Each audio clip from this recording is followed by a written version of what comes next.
Nous sommes devant la maison Paul Éluard, cette petite maison de ville que le célèbre poète surréaliste Paul Éluard a louée et occupée de 1920 à 1923 en compagnie de sa femme russe, Gala, et du peintre allemand réfugié en France, Max Ernst.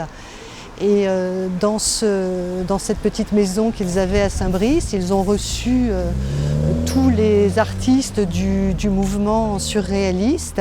Max Ernst a immortalisé dans son célèbre tableau Le Rendez-vous des amis à la fois cette maison, son balcon en fer forgé qui malheureusement n'est plus présent aujourd'hui puisqu'on l'a laissé, on a laissé la maison tomber en ruine. Alors vous voyez ici une banderole qui a été apposée sur le fronton de cette maison par deux associations saint-briciennes, notamment les Amis du Vieux Saint-Brice. En janvier 2015, après les attentats à Charlie Hebdo, donc qui visaient quand même la liberté d'expression, et c'était le moment de rappeler le célèbre poème de Paul Éluard, « Liberté, j'écris ton nom ».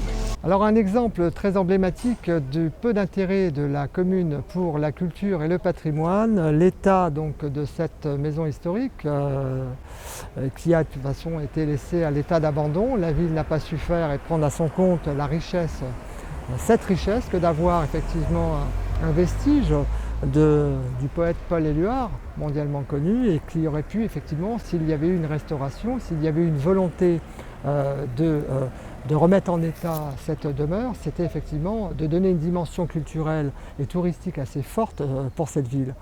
Quitte à la relier effectivement après avec la place centrale qui est devenue hélas un parking. Il en faut sur la ville, mais bon, certainement que la place de l'église avait vocation à être autre chose, à finir autrement qu'en parking. Si les Saint-Briciens nous font confiance, nous aurons effectivement un intérêt majeur en tout cas pour essayer de préserver ce qui reste du patrimoine. Il reste encore de beaux endroits dans cette ville. Il y a sans doute une dimension touristique à développer dans cette ville. Nous appuierons effectivement toutes les actions qui ont été lancées et notamment la souscription qui a été lancée pour effectivement trouver les fonds et restaurer cette demeure.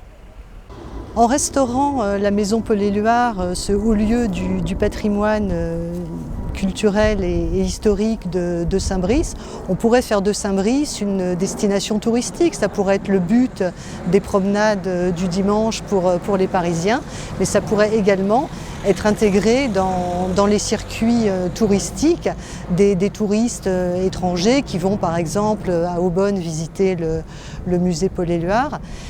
Paul Éluard est internationalement connu et ça pourrait attirer une clientèle à la fois pour les cafés et les restaurants locaux et également pour les commerçants locaux si on a un centre-ville animé avec des jolies boutiques.